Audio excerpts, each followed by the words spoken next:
안녕하세요. 청약 전문가 베니아입니다. 네, 오늘은 일전에 커뮤니티에 올렸던 투자금 5천만 원이 있다면 나는 어떤 투자를 할 것인가, 이 부분에 대해서 이야기를 해보려고 합니다. 네 가지 보기를 올려드렸는데 좋아요는 23개밖에 없었지만 투표는 1200명 참여를 하셨고요. 그때 당시에 보기로 올려드렸던 것들이 분양권, 갭투자, 비트코인이나 주식, 예적금이 있었는데요. 일단 결과론적으로 보면 분양권 투자가 가장 높았고요. 1200명 중에 46%니까 대략 한 500분 정도 투표를 하셨고, 다음으로는 비트코인이나 주식 20%, 그리고 예적금이 20%로 동률을 이루었고, 갭 투자가 15%로 3등이었는데 분양권을 제외하고 변동폭이 크지 않은 결과를 나타낸 것 같습니다. 지금 청약홈이 점검 중인 단계이기 때문에 오늘 영상에서는 5천만 원이 있다면 어떤 선택을 하는 게 좋을지 각 투자의 장점과 단점, 그리고 고려사항에 대해서 말씀을 드려보려고 합니다. 투자를 처음 하려고 하는 초보자분들에게 유익하지 않을까 생각이 듭니다.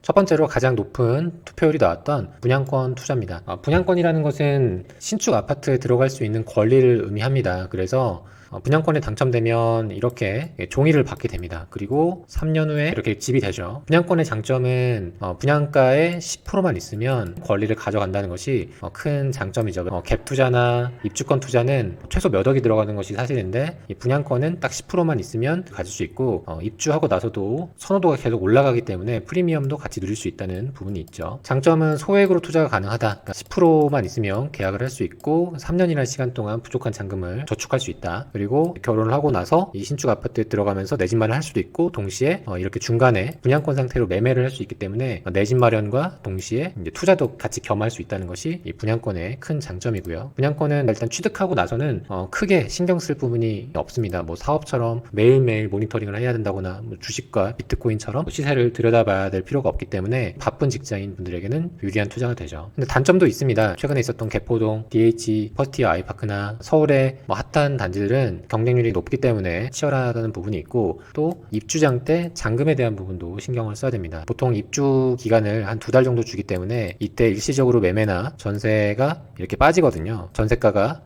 낮아서 내 실투금이 더 많이 들어갈 수 있기 때문에 그런 부분을 신경을 쓰고 접근을 해야 합니다. 무조건 분양권 상태에서 팔 수 있다고 생각하지 마시고 잔금을 무리 없이 치를 수 있는지도 꼭 생각해 보셔야 하고, 그리고 이 물건이 앞으로 우상향할 것인지 아니면 일시적인 호재로 인해서 프리미엄을 받고 빠져나오는 게 좋을지 가치 판단 능력, 그리고 엑시트 타이밍을 고려하고 접근하는 것이 분양권 투자에 있어서 굉장히 중요한 부분 중에 하나입니다.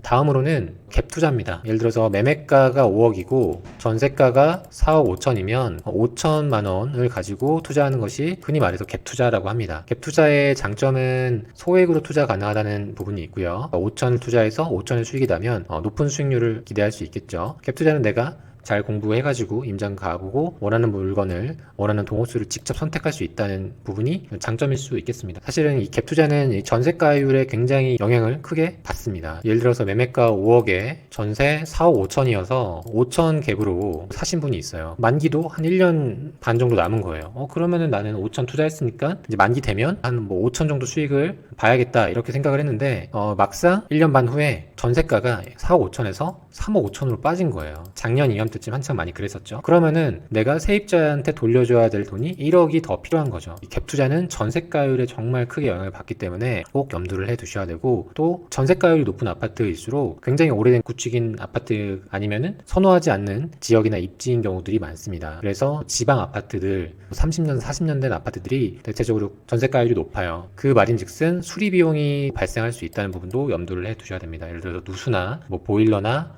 샤시, 욕실 비용들이 있을 수 있고, 또 물론 이 부분은 제 선입견일 수도 있지만 우리가 보통 임대인하고 임차인의 입장을 놓고 보면은 아무래도 임차인이 임대인의 입장을 조금 눈치를 보거나 신경을 쓰는 경우가 많잖아요. 근데 지방으로 갈수록 내가 선택할 수 있는 집들이 훨씬 더 많고, 매매하고 전세가가 그렇게 차이 나지 않기 때문에 임차인이 그렇게 임대인의 눈치를 보는 경우가 좀 덜한 것 같고, 시세가 높지 않은 지역에서는 임대료가 약속된 날짜에 꼬박꼬박 들어오지 않는 경우들도 있습니다. 우리는 보통 아파트에 갭 투자만 놓고 이야기를 하지만 간혹 뭐 빌라나 뭐 오피스텔 월세를 받거나 갭 투자를 할 수도 있겠죠. 그래서 이런 경우에는 수리 비용 플러스 임차인에 대한 이슈도 있을 수 있다는 겁니다. 그래서 이런 부분으로 인해서 굉장히 스트레스를 많이 받아서 오히려 임차인이 없는 입주권이나 분양권을 하시는 분들도 있거든요. 사실은 투자자라면 갭 투자는 꼭 한번 해봐야 하는 투자입니다. 일반 매수니까요. 그리고 부동산 상승기에 수익이 극대화되는 것이 갭 투자입니다. 부동산 가격이 오르기 직전의 그래프를 보면 이런 식으로 매매가가 이렇게 유지되다가 이제 공급도 없고 세대 분화로 인해서 전세 가격이 점점점 오른단 말이에요. 그러면 전세가들이 이렇게 밀어 올라가면서 매매 가격이 전세 가격과 거의 맞닿아 있으면서 기존에 있던 미분양들이 해소가 되죠. 그러면서 이런 식으로 그래프가 올라간다는 거죠. 임차인분들도 이사를 하면서 발생하는 부대 비용이나 임차인이 느끼는 서러움을 느끼고 싶지 않아서 이쯤에서는 집을 매수하는 상황이 발생합니다. 이때쯤에 갭 투자했던 분들은 적은 갭으로 큰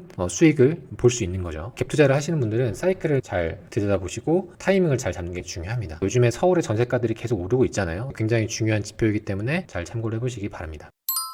자, 다음으로는 비트코인과 주식입니다. 우리 직장인들의 소원은 퇴사죠. 퇴사이기 때문에 비트코인이나 주식 내지는 복권 이런 것들을 보편적으로 합니다. 저는 처음부터 부동산을 했기 때문에 이 부분에 대한 전문가는 아니고 이 비트코인이나 주식으로도 큰 수익을 내는 분들이 있다고는 알고 있지만 그럼에도 제가 알고 있는 선에서 장점과 단점을 보자면 일단 장점은 소액으로 투자 가능하다는 부분이 있죠. 분양권도 소액이라고 했지만 그래도 최소 3천만 원이나 5천만 원 정도는 있어야 분양권을 할 수 있거든요. 근데 주식이나 비트코인은 쪼개서 살 수 있으니까 몇만 원, 몇십만 원 있어도 할 수 있다는 것이 장점이죠. 그리고 또 다른 장점은 황금성인 부분인 것 같습니다. 몇만 원 정도 금액을 낮추면 바로 팔리잖아요. 근데 부동산은 몇천만 원 내지는 억 단위로 낮춰도 매수자를 맞추기까지 오래 걸리고 힘들거든요. 근데 주식이나 비트코인은 금액만 조금 조절하면은 바로 다른 사람이 사기 때문에 그런 부분도 장점이라고 볼 수 있겠습니다. 그리고 소액이기 때문에 당연히 대박이 난다면 극적인 수익을 기대해 볼 수 있는데 동시에 단점이 될 수도 있죠. 극적인 수익을 기대하고 내가 몇천만 원 매덕을 넣었는데 변동성이 워낙 크다 보니까 이렇게 등락이 크죠. 이쯤에 투자를 하게 되면은 큰 손실을 볼 수도 있다는 거죠. 변동성이 크다는 말은 내가 지속적으로 모니터링을 하고 엑시트 타이밍을 제대로 결정하지 못하면은 더 큰 손해를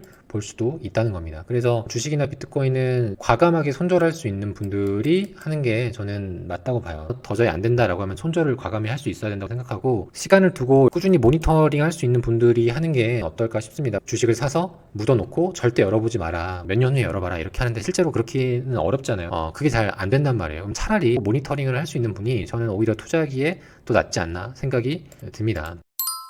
마지막으로 예적금입니다. 예적금은 말 그대로 내가 가지고 있는 종잣돈을 은행 예적금에 넣으면 은행은 예대 마진을 얻고 그 수익의 일부를 고객에게 돌려주는 구조죠. 일단 장점은 잃지 않죠. 그 예금자 보호법에 의해서 보호받는 금액 안에 있다면 잃지 않는다는 것이 장점이고 그리고 특별한 기술이 필요 없죠. 그래서 저희 부모님 세대나 일반적인 상인분들은 얼마가 생기면 은행에 넣고 얼마가 생기면 은행에 넣고 시장 같은 경우에는 이런 분들이 워낙 많다 보니까 수금을 해서 은행에 적금을 해주는 그런 별도의 직원분도 있는 걸로 알고 있습니다. 단점이라면 적금의 그 이자를 받아보면은 생각보다 크지 않거든요. 왜냐하면 그 안에서도 세금도 떼는데 물가 상승률이라는 부분도 있죠. 예적금 이율이 3에서 5% 정도라고 볼 수 있을 텐데 물가 상승률도 거의 유사할 텐데 그러면은 큰 이득은 아니지 않고 그냥 원금 보존 정도이지 않을까 생각이 들고요. 마땅히 투자할 데가 없으면 잠시 파킹하는 용도로 예적금을 활용할 수 있겠지만 장기적으로 본다면 이건 기술이 아니잖아요. 주식이나 비트코인 내지는 부동산 갭 투자는 기술을 배워놓게 되면은 처음에는 좀 실수도 하고 큰 수익이 나지 않겠지만 장기적으로 보면은 몇 천에서 몇억 단위의 수익을 낼 수 있는데 더구나 나뿐만 아니라 우리 가족들이나 친구들, 내 지인들에게도 좋은 투자처를 소개해 줄 수 있는데 이거는 사실 장기적으로 보면은 성장 가능성이 거의 없는 거죠. 그래서 이런 장단점이 있고요. 고려사항이라고 한다면 내가 지금 투자금이 뭐 한 1천만 원 있다면 저 개인적으로는 이 1천만 원을 가지고 주식이나 비트코인을 하면서 5천만 원이나 1억으로 키워야지 이런 것보다는 내가 소비를 조금 줄여가면서 투자금을 꾸준히 모으는 용도로 예적금을 활용하는 것이 좋겠다는 생각이 듭니다. 그리고 이미 투자를 많이 해왔고 마땅히 투자할 데가 없어 라고 하면은 저라면 적금보다는 차라리 대출을 상환할 것 같습니다. 대출을 받으면은 중도상환 수수료를 냅니다. 보통 중도상환 수수료가 한 대출금의 1.5%가 많고 보통은 한 3년 정도 시간을 두고 이런 식으로 중도상환 수수료가 점점 3년 정도 되면은 점점 없어지는 거고 1년마다 면제되는 금액이 있거든요. 그러면은 그 정도 금액은 중도상환 수수료 내지 않고 내가 갚아 나갈 수 있는 거고 예적금 금리가 3%면은 대출 금리는 한 5% 정도 되는 경우 이 정도의 차이가 있는 것 같아요. 근데 예적금은 세금까지 떼는데 대출은 온전하게 5%를 갚아버릴 수 있는 거니까 사실은 내가 여유 자금이 있다면 차라리 기존에 있는 대출을 갚는 것이 좀 더 합리적이지 않을까 싶습니다. 다만 유의해야 될 점은 내가 단기간에 목돈이 필요하다면 그 발생하는 이자를 너무 아깝게 생각하지 마시고 모아뒀다가 다른 투자에 활용하는 것도 한 가지 방법이 되겠습니다.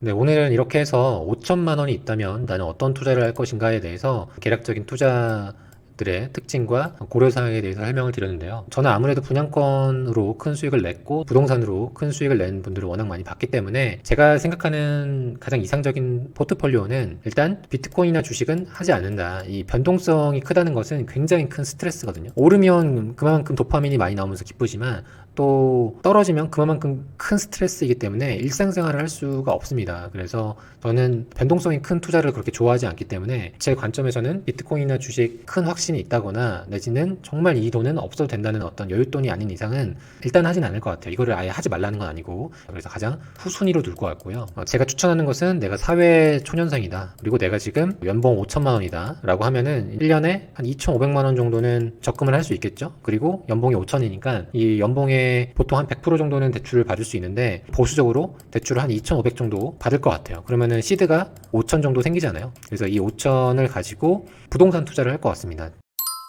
특히나 사회초년생들은 무주택자들이 많기 때문에 이 무주택자 지위를 가지고 생애최초나 내지는 일반 청약에서의 추첨제 제도를 활용해서 청약에 당첨되는 것이 저는 가장 이상적이라고 생각이 들고요. 그리고 나는 전문직이어서 뭐 2억이다. 난 사업체를 운영해서 뭐 한 5억 정도는 발생한다라고 하면은 일반 매수 갭 투자하는 것도 저는 추천을 드립니다. 나는 완전 초보자고 이제 투자금을 모아가는 단계다. 이제 한 1천만 원 있다라고 하면은 예적금을 잘 활용하면서 말씀드린 한 2,500만 원에서 대출이 없다면 5천만 원까지는 꾸준히 모아갈 것 같습니다. 투자는 투자금을 불려간다는 것도 중요하지만 잃지 않는 것이 가장 최우선입니다. 그렇기 때문에 어떻게 하면은 내가 잃지 않는지 그런 부분을 꼭 먼저 공부하는 것이 최우선이라고 생각하고요. 제가 오늘 설명드린 투자의 특징을 가지고 어떻게 접목시키면 좋을지 이 부분을 잘 한번 정리를 해보시면 좋을 것 같습니다.